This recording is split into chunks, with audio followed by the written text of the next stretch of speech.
2 Samuel 20. Now a troublemaker named Sheba son of Bichri, a Benjamite, happened to be there.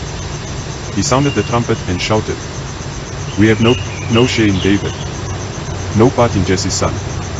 Every man to his tent, Israel." So all the men of Israel deserted David to follow Sheba son of Bichri.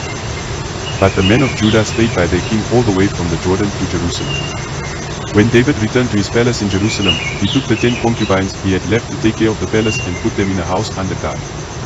He provided for them, but had no sexual relations with them. They were kept in confinement till the day of their death, living as widows. Then the king said to Amasa, "Summon the men of Judah to come to me within 3 days, and be here yourself."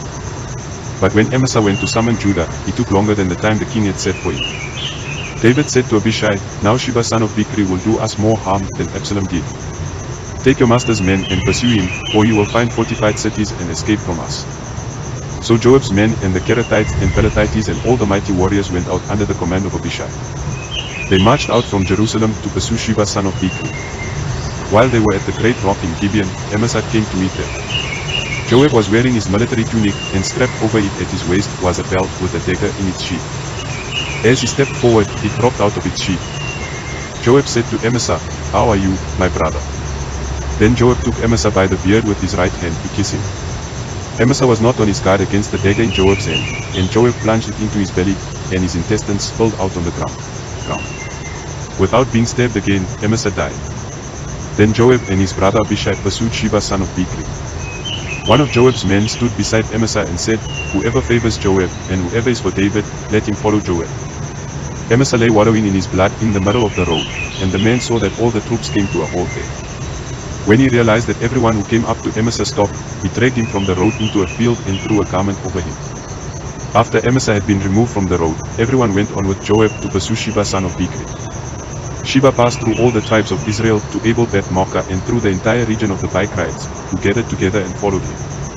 All the troops with Joab came and besieged Sheba in Abel-Beth-Maachah. They built a siege ramp up to the city, and it stood against the outer fortifications. While they were battering the wall to bring it down, a wise woman called from the city, "Listen. Listen.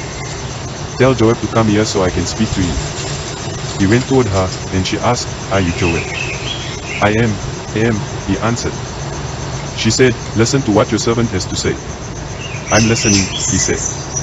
She continued, "Long ago they used to say, 'Get your answer at Abel,' and that settled it. We are the peaceful and faithful in Israel. You are trying to destroy a city that is a mother in Israel. Why do you want to swallow up the Lord's inheritance? Far be it from me." Joab replied, "Far be it from me to swallow up or destroy. That is not the case. A man named Sheba son of Bichri, from the hill country of Ephraim, has lifted up his hand against the king, against David. Hand over this one man, and I'll withdraw from the city." The woman said to Joab, "His head will be thrown to you from the wall." Then the woman went to all the people with her wise advice, and they cut off the head of Sheba son of Bichri and threw it to Joab. So he sounded the trumpet, and his men dispersed from the city, each returning to his home. And Joab went back to the king in Jerusalem.